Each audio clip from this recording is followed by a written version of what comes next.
The palace was a place of endless whispers. Every step Daniel took was watched, every word he spoke judged. Some servants looked at him with curiosity, others with quiet hatred. Soldiers eyed him as if he were a dangerous beast waiting to strike. But there was one place where suspicion did not follow him: the child. The queen's heir, though still weak, often came to him with small steps and soft words. The bond between them grew quickly. Whenever the child reached for him, calling him protector, the walls of doubt seemed to fall away, for a moment at least. The queen noticed. And so did her council. That bond was the reason Daniel had not been cast into a cell, but it was also the reason he now lived under constant trials. If he was truly to remain protector, he would have to prove himself worthy in more ways than one. First test. The patrols one morning, the queen summoned him to the great hall. She stood beside her throne, her cloak heavy across her shoulders, and spoke in a clear voice that echoed against the crystal walls. "You will walk with my soldiers," she said. "They do not trust you. They call you weak, a human with no place among us. Prove them wrong and prove me right to let you stand here." Daniel's stomach tightened, but he bowed his head slightly. He understood. She was not only testing him, she was showing the others that he was not afraid.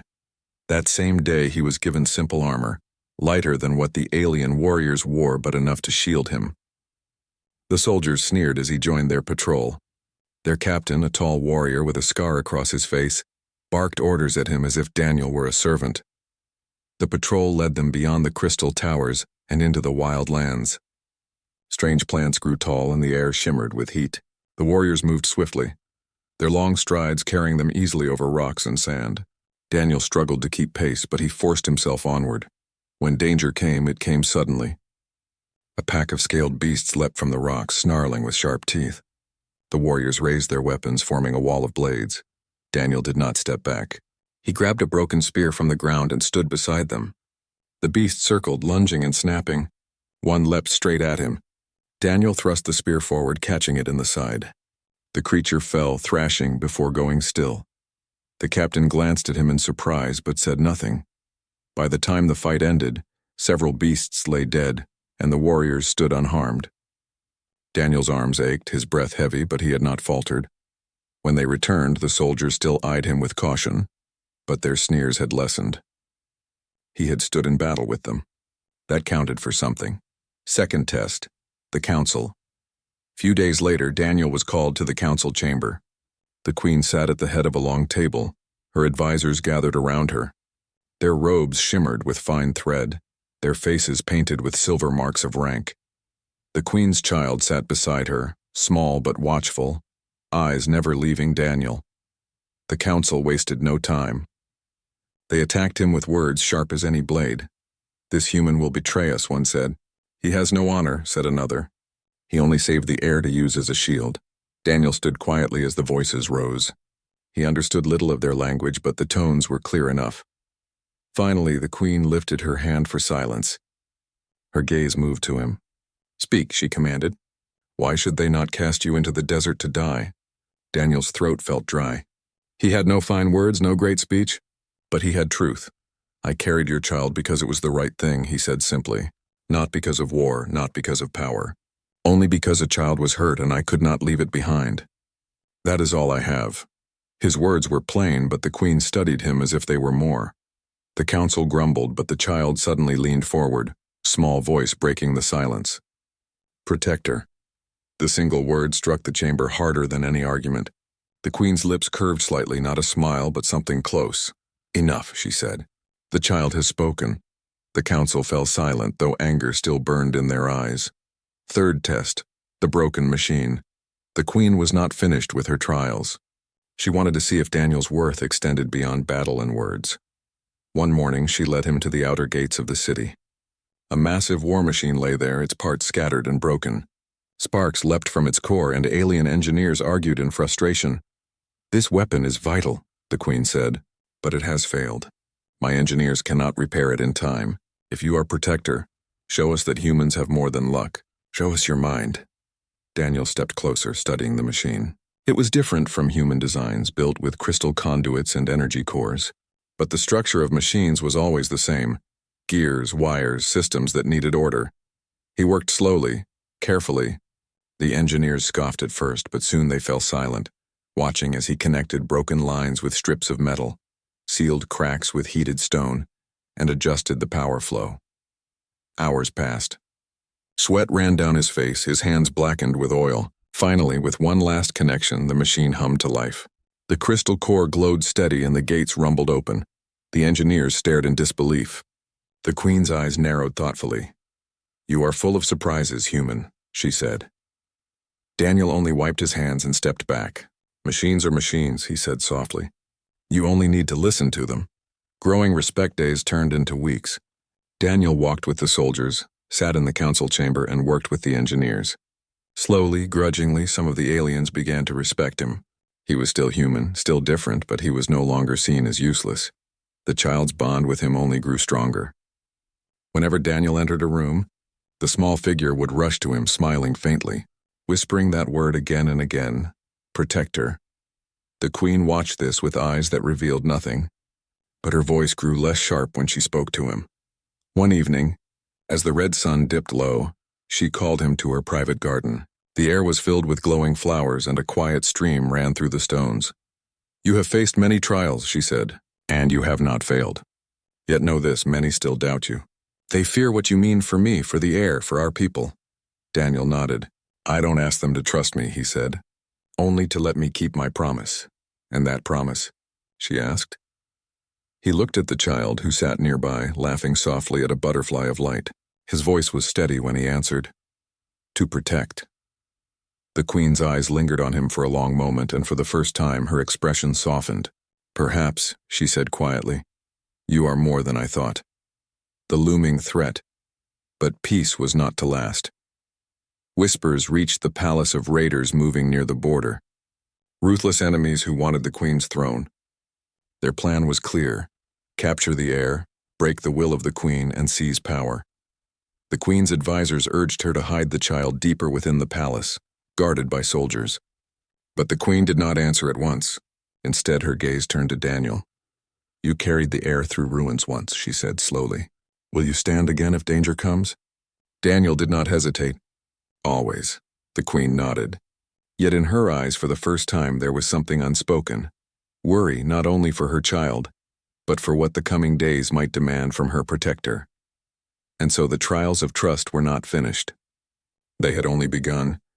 The alien soldiers led Daniel deeper into their territory. Their crystal towers rose higher, glowing faintly with light that seemed to come from inside the stone itself. Strange symbols were carved into the walls, and vines with silver leaves grew along the paths. Daniel walked slowly, carrying the child close to his chest. The soldiers surrounded him in a tight circle, their weapons pointed downward but still ready. He knew one wrong move could end his life instantly. The child stirred now and then, whispering weak words in its alien tongue. Each time it moved, the soldiers glanced at one another in surprise, as if they could not believe what they were seeing. Daniel's heart raced. He had walked into enemy hands willingly. There was no escape now. The only thing protecting him was the fragile life he carried.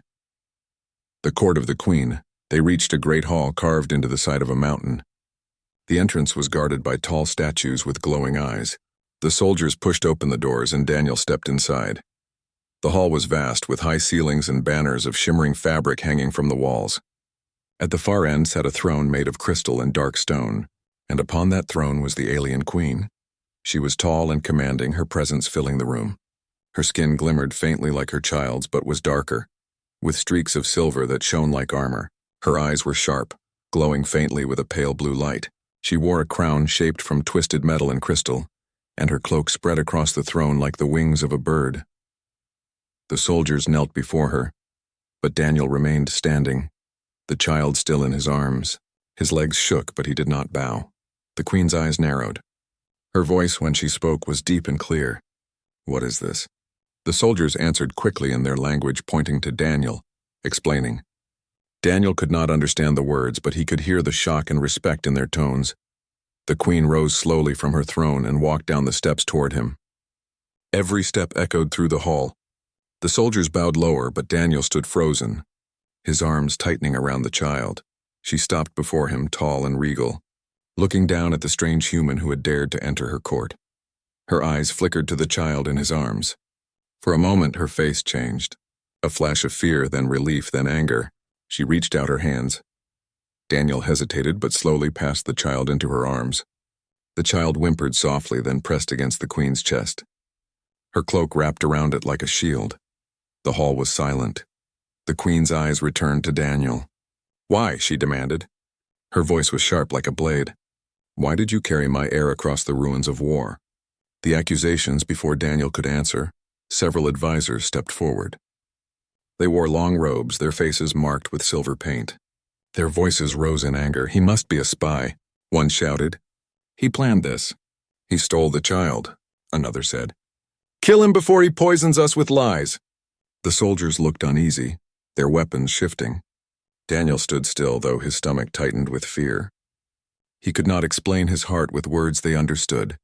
The queen raised her hand and silence fell at once. She studied Daniel carefully. Her eyes seemed to look deeper than his skin, as if she could see his thoughts.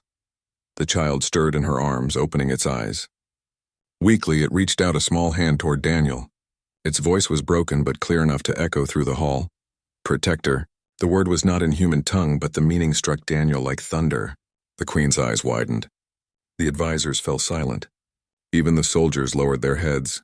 The child clung to him with that single word. "Protector." The queen's decision. The queen turned back to her throne, carrying her child. She sat, holding it close, and then looked once more at Daniel. "You could have left my child to die," she said slowly. Her voice no longer cut like a blade but carried weight, heavy and thoughtful. "Yet you did not. You carried him, fed him, guarded him, even though we are enemies." Daniel remained silent, but his eyes met hers. He would not kneel, but he would not lie either. Her gaze lingered on him, searching. Then she raised her hand. "This human is no spy," she declared, her voice ringing through the hall. "He is what my child has named him, Protector. From this day, that is his title among us." The advisors cried out in protest. "Impossible. He is an enemy. He cannot stand in our court." The queen silenced them with a look. "Would you argue with the word of the heir himself? Would you deny the bond that even the young recognize?" The advisors fell quiet, their faces dark with anger. Daniel stood there, stunned. Protector. He had never asked for such a title, but now it had been given to him before an entire court. Life among enemies. In the days that followed, Daniel was not sent to a cell. Instead, he was given a chamber within the palace walls. Soldiers kept close watch, but he was allowed to walk the halls under guard. The child often came to see him, still weak but healing quickly under the queen's care. Each time the child would smile faintly and whisper that single word again, "Protector." Daniel began to notice how the others looked at him. Some with suspicion, some with open hatred, but a few with something like respect. The queen herself summoned him often. At first she asked simple questions, testing him. She wanted to know why he had acted as he did. His answers were always simple. "No child deserves to die alone," he said one evening, his voice steady. "Not human. Not alien. Life is life." The queen studied him for a long time. "You speak with simplicity," she said. "Yet your actions have carried weight heavier than armies." Her words left him unsettled. He had not meant to carry weight. He had only meant to carry a child, the shadows of politics, but not everyone was satisfied. The advisors whispered in dark corners. They feared the queen's favor toward a human. They feared what the people would think if the title of Protector spread beyond the palace walls. One night, Daniel awoke to a sound outside his chamber. A shadow slipped through the door, a blade gleaming faintly in the moonlight. Instinct moved him faster than thought. He grabbed the intruder's arm, struggling in the dark. The fight was brief but fierce. When the guards burst in, the intruder lay on the ground, his blade shattered. The queen herself arrived moments later, her face a mask of fury. She looked at Daniel, then at the would-be assassin. "This is what fear brings," she said coldly. "They fear you because they do not understand." Daniel said nothing, but inside he felt a storm. He had saved the child once, but now his presence was pulling him into dangers he had never sought. A new bond. The next day, the queen called him again to her throne. The child was beside her, sitting upright now, strength slowly returning. The queen's voice was quieter this time. "You are caught in a web you did not weave," she said. "Yet the child trusts you, and I find myself unable to ignore what I've seen." Daniel looked at the small figure beside her, those dark eyes watching him with pure trust. He thought of his daughter again, the one he had lost long ago. And he knew even if he wished to turn away, he could not. The queen's gaze held his. "You are protector now, not by my choice alone, but by the bond you have made. From this day forward, you will walk beside us, not as prisoner, but as guardian. Prove to me that this title is not misplaced." Daniel's throat felt dry. He nodded slowly. He did not know where this path would lead, but he understood one thing. He had crossed a line he could never step back from. The hall was silent again as the queen spoke her final words of the day.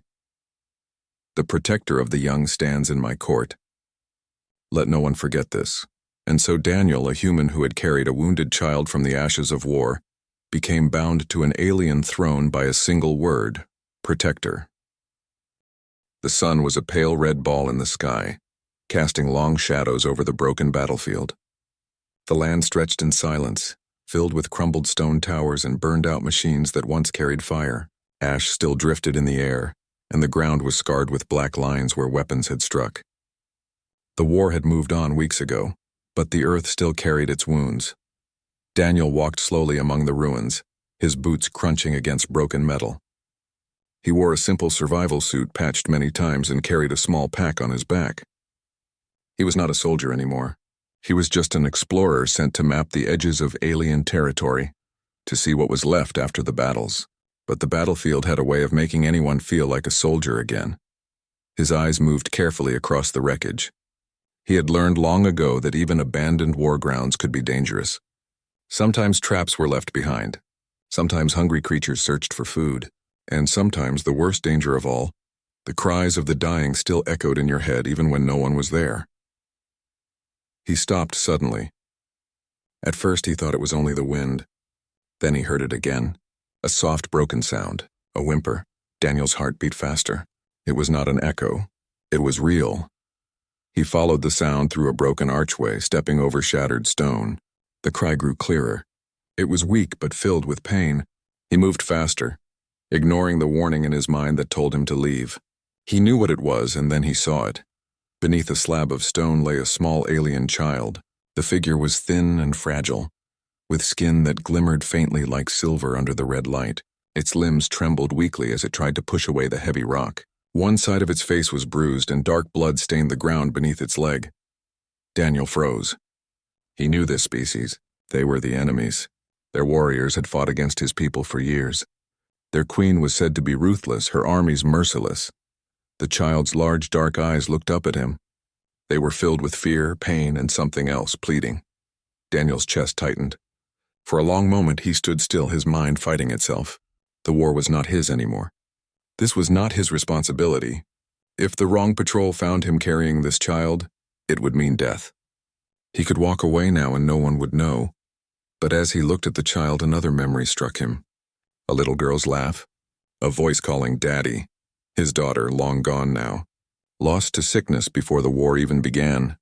Daniel dropped his pack and moved forward. "Easy," he whispered, though he knew the child could not understand his words. He knelt beside the slab and pressed his shoulder against it. The stone was heavy, pressing down like the weight of the sky itself.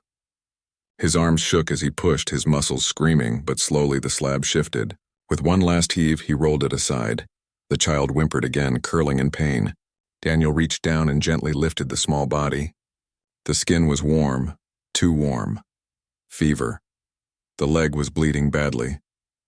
He pulled out a strip of cloth from his pack and wrapped it tight around the wound. The child flinched but did not resist. When Daniel tied the knot, he looked down and realized the child was clinging to his sleeve. "Refusing to let go, you're safe," he said softly, though the words were for himself as much as for the child. He adjusted the pack on his shoulders and carried the child in his arms. The weight was small, but in his heart it felt heavier than the stone he had lifted. The land stretched wide ahead of him. He had no map that led to safety. If he returned to human lines, they might treat the child as an enemy prisoner. If he went deeper into alien ground, he might not live long enough to explain, but the child had no one else. So Daniel walked. The hours passed. The sun sank lower, turning the sky into fire. The air grew cold. Daniel's arms ached, but he never let go. He gave the child sips of water, though most spilled down its chin. He tore pieces of dried food into small bits and pressed them gently to its lips. Sometimes the child ate. Sometimes it simply slept against his chest, weak and feverish. The journey was not easy. Strange creatures prowled the ruins, drawn by the smell of blood. At one point, a shadow leapt from the rocks, a beast with scales and long claws. Daniel swung a broken piece of metal like a blade, shouting until the creature backed away. His heart raced, but he kept walking. Each step was harder than the last, but he kept moving. As night fell, Daniel found shelter in the shell of a burned-out transport. He laid the child on a flat piece of metal and checked the wound. The bleeding had slowed, but the fever was rising. Daniel knew he could not save the child alone. He needed medicine, and only the alien people had that. He sat there in the dark, his back against the cold wall, listening to the child's breathing. It was shallow, uneven. Every sound tore at him. For the first time in years, Daniel prayed. Not for himself, but for the life in his arms. The next morning he walked again. His legs burned and his throat was dry, but he did not stop.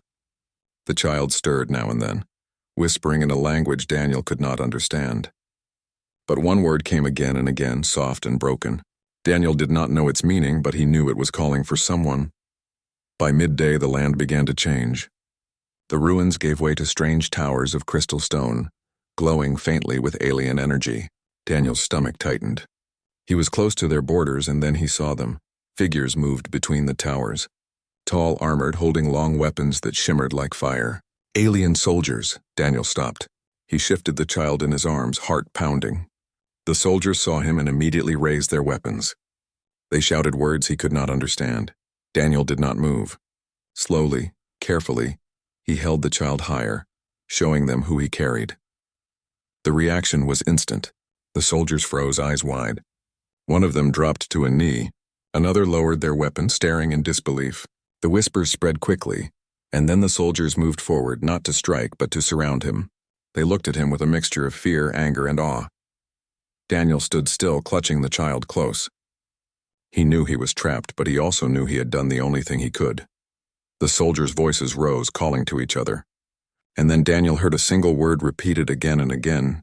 He did not understand it yet, but it was spoken with reverence. They led him forward toward the heart of their territory, toward someone who would decide his fate. Daniel looked down at the child in his arms. Its eyes flickered open, weak but alive. And for the first time since he had found it, Daniel allowed himself a small, tired smile. "Hold on," he whispered. "I'll keep you safe." And so the human who should have walked away carried on instead into the hands of the enemy, with a wounded child in his arms and no idea that this single act of compassion would change everything. The sun rose over the alien city, casting its light across the scarred towers and repaired walls. The night of battle had left the palace battered but standing. Daniel moved carefully through the courtyard, his steps slower than before. His body ached in every joint. His armor had been patched together hastily, and his face bore scratches and dirt from the fight. Yet he walked with purpose, because the child waited. Every morning since that night, the small figure came running toward him, calling his name in soft, broken tones. Protector. The word had become more than a title. It was a bond. One forged in fear, blood, and trust. The city was quiet now, almost peaceful. The raiders had been driven back beyond the borders, and the Queen's soldiers patrolled carefully to ensure no further attacks. Daniel's presence was still a matter of curiosity and quiet discussion among the court, but he no longer feared them. He had survived, and he had proven himself beyond question. Mourning with the child, Daniel entered the child's chamber, where it was already awake, sitting on a small bench with toys spread around. Its dark eyes lit up when it saw him, and it held out tiny hands. "Protector," it whispered, voice filled with trust and joy. Daniel smiled, kneeling to meet the child's gaze. "Good morning," he said softly. "Did you sleep well?" The child nodded, leaning against him. Its small hands clutched his arm, and Daniel felt a warmth in his chest he had not felt in years. In that moment, he realized that this child's life had become as precious to him as his own. Even the palace guards stationed outside paused to watch the human and the child. Some smiled quietly, realizing that this bond was stronger than fear or hatred. The queen summons him. Later that day, the queen summoned Daniel to the throne room. The air was still tense with the memory of the raid, but there was a new respect in her presence. The throne room seemed brighter now, the sunlight reflecting off the crystal pillars. Daniel entered slowly, bowing slightly in deference. The queen's child was with her, sitting on her lap, safe and smiling. "You have done much for us," the queen said, her voice calm but filled with authority. "You have saved the life of my heir. You have faced danger where few dared to stand, and you have earned something that is more than trust." Daniel's heart thumped. He had survived battles and challenges, but he never expected words like these. The queen continued, her gaze steady and unwavering. "You are now more than protector in name. You are protector in deed, in honor, and in spirit. This court, these people, and this child recognize it, and so do I." Daniel swallowed, unable to find words. The queen's declaration left him both proud and uneasy. He was human, far from their people, yet here he stood, fully accepted by the one being whose judgment mattered most. The ceremony. The queen called a ceremony to honor Daniel's courage and loyalty. The palace filled with soldiers, advisors, and citizens. Crystal lanterns shimmered in the sunlight, and banners of silver and blue fluttered from the towers. Daniel stood before the crowd, the child beside him. The queen approached, holding a small ceremonial ribbon that glowed faintly. She fastened it around Daniel's shoulder and chest, a symbol of his title, his dedication, and his bond with the heir. "From this day forward," the queen announced, her voice carrying through the hall, "this human is protector not just of my child, but of my people, my palace, and all who look to me for guidance. Let none forget his courage, his loyalty, and his unwavering heart." The hall erupted in applause. Some voices were hesitant, others loud and proud. Daniel's chest tightened with emotion. He had never sought recognition, yet he realized that this title, this bond, was something far greater than he could have imagined.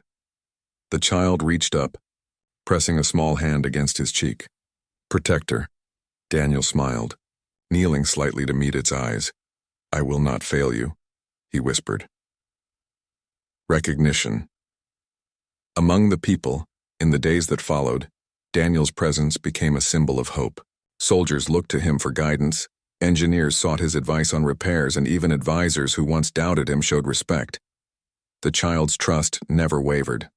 Every time Daniel entered a room, the small figure would run to him, whispering, "Protector." It was a simple word, yet it carried the weight of a promise and the strength of a bond that had been forged in fire.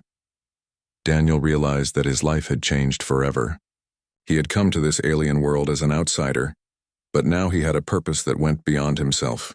He was part of something larger, someone who could protect, guide, and care for those who depended on him. Even the queen, in private moments, watched him with a new light in her eyes. She knew that the human had earned a place at her side, not just as a guardian, but as a partner in responsibility. The challenges ahead. The raiders were not gone entirely. Scouts and spies still moved beyond the borders, testing defenses. But now Daniel was not simply a human wandering among alien people. He was the protector. He had earned the loyalty of soldiers and the respect of the court. The queen met him in her private garden one evening. The child played nearby, laughing softly at floating lights that shimmered like fireflies. "You have changed many minds," she said, her voice calm but serious. "But remember, protector, your duty is not only to shield the child. It is to protect the trust, the bonds, and the peace of this court." Daniel nodded. "I understand. I will not let you down." She studied him for a long moment. "I know you will not. That is why the court, the child, and I place this honor in your hands. You have shown that even a human can embody courage and loyalty beyond measure." Daniel felt the weight of the responsibility, yet he did not flinch. He had faced battles, trials, and tests, and now he would face the future with the same determination. A quiet night that evening. Daniel walked through the palace corridors, the child following close behind. The halls were quiet, the city calm after the storm of recent attacks. He paused outside a balcony, looking at the horizon where the sun dipped behind distant mountains. He thought of the journey that had brought him here, the ruins, the wounded child, the battles, and the tests. Each step had led him to this moment, where trust and courage had been recognized, and his purpose made clear. The child tugged at his hand, looking up at him. "Protector." Daniel smiled, kneeling to meet its gaze. Always, he said, echoing the promise he had whispered in the chaos of battle. The city was peaceful for now, but Daniel knew that challenges would come again. He was ready, not just as a human in an alien world, but as protector, the guardian of life, trust, and hope. The final bond. The queen watched from the shadows of the palace, her child safe and laughter echoing through the halls. She knew that Daniel's presence would shape the future. He had proven that courage, compassion, and loyalty could transcend differences, and that even in a world of alien politics and danger, a single human could make a difference that no army could match. Later that night, the queen approached Daniel in the child's chamber. She placed a hand on his shoulder, an unspoken acknowledgement of respect and gratitude. "You are protector," she said softly, "not by title alone, but by heart. Remember that, always." Daniel nodded, feeling the weight and the honor of the words. He knew his life had changed forever. The battles, the trials, and the dangers had forged a bond that could not be broken, a bond with the child, with the queen, and with a world that had once seemed alien and unreachable. The child looked up at him, eyes shining, protector, and Daniel knew, in that moment, that he would guard this life, this trust, and this bond for as long as he lived, a future of hope. The palace was calm, the city safe, and the people slowly rebuilding after the raiders' attack. Daniel moved among them, no longer just a human outsider, but a figure of hope and courage. Soldiers trained alongside him, advisors sought his counsel, and citizens came to see the protector who had defended their heir and their honor. The queen and her child watched from the throne room and private gardens, knowing that the human who had carried a wounded child through the ruins had become more than a guardian. He had become a part of their family, their court, and their future.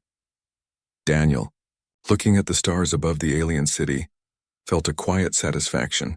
The journey had been long, the challenges immense, but he had stood firm. Protector. A single word, simple yet powerful, had changed everything. And he would live by it always. In a world of unknown dangers, he had found his purpose. He was not alone. He was human, yes, but he was also protector. And in that, he had found a place where courage, trust, and loyalty truly mattered. The night was darker than any Daniel had seen since arriving in the alien capital. The crystal towers, normally glowing with gentle light, were dim, their brilliance swallowed by storm clouds that gathered over the city. A low wind carried the scent of danger, and Daniel's instincts screamed that the threat he had felt looming for weeks had arrived. The raiders were here. The first attack Daniel was in the training courtyard with a group of young soldiers, teaching them how to handle simple human tactics, flanking maneuvers, improvised traps, and quick retreats. The child played nearby, laughing softly as it chased small luminous insects that flitted across the garden stones. A sudden explosion shattered the quiet. Stones fell from the towers, sending dust into the air. A deep roar came from the city gates. Soldiers screamed, rushing toward the walls. Daniel dropped to his knees instinctively, grabbing the child as the first shards of debris fell around them. "Stay close," he shouted, moving toward the inner palace.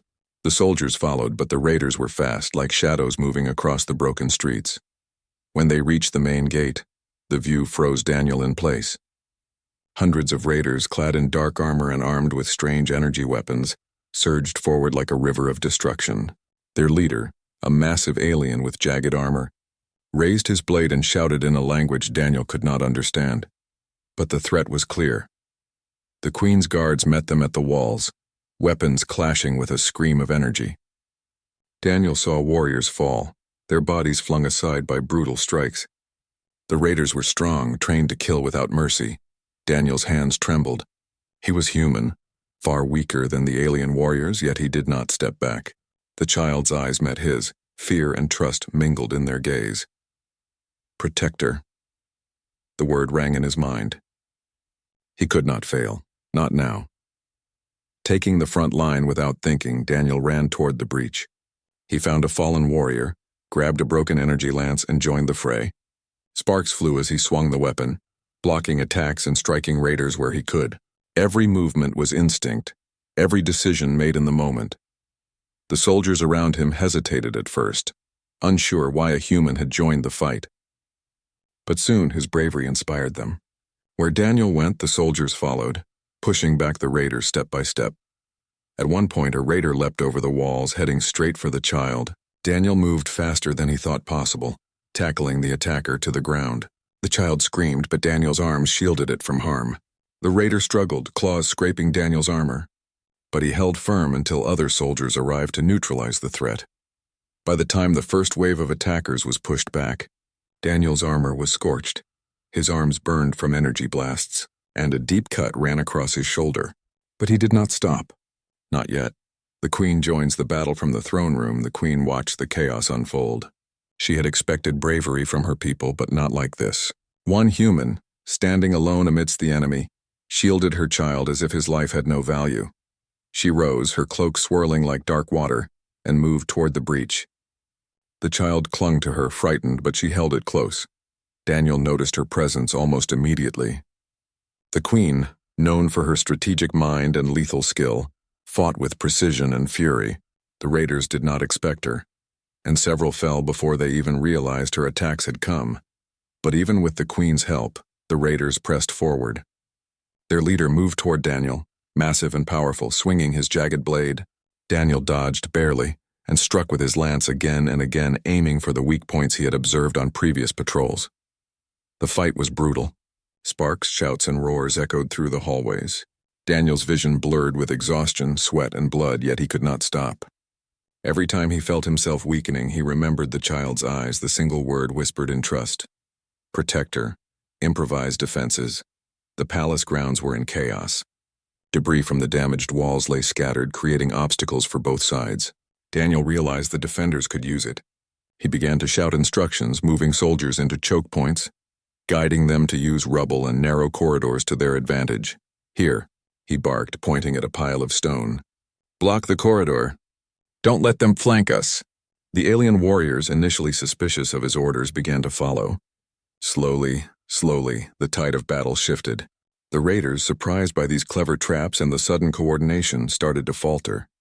Daniel's mind raced. He was human, not a soldier in this army. Yet he used what he knew. He dodged energy blasts, shouted warnings, and leapt to block attacks when necessary. Through it all, the child remained safe, hidden behind layers of guards and rubble.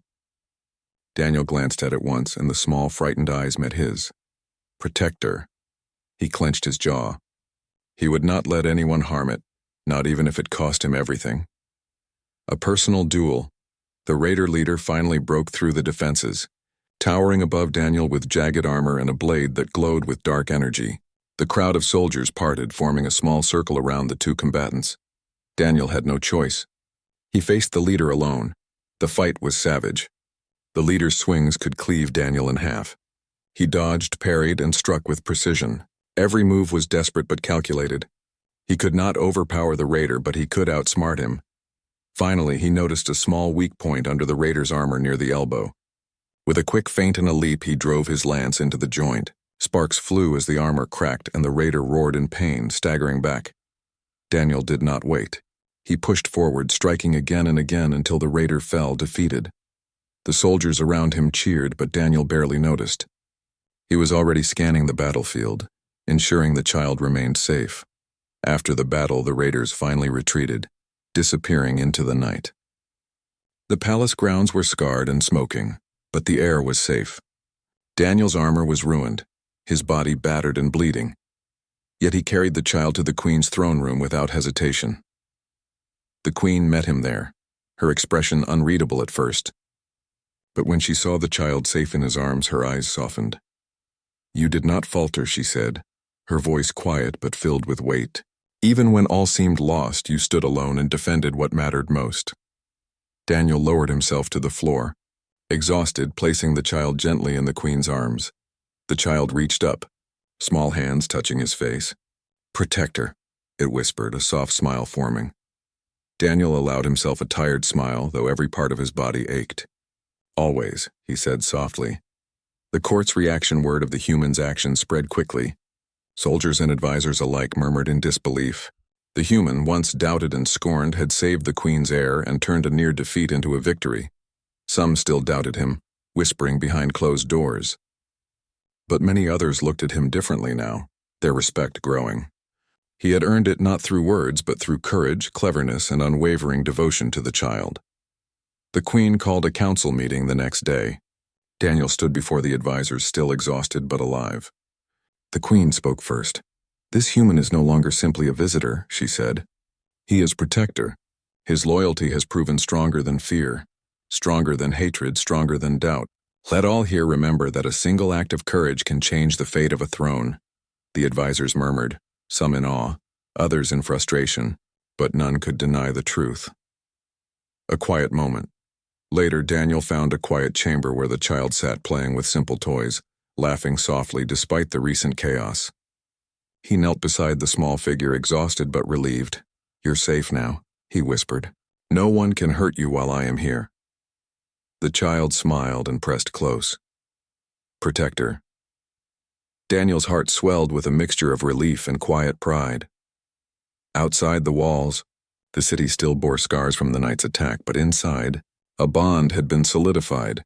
A human who had carried a wounded child through danger, who had stood against enemies far stronger than himself. The Queen, watching from her chambers, knew this was only the beginning. The human was more than a curiosity, more than a protector in title.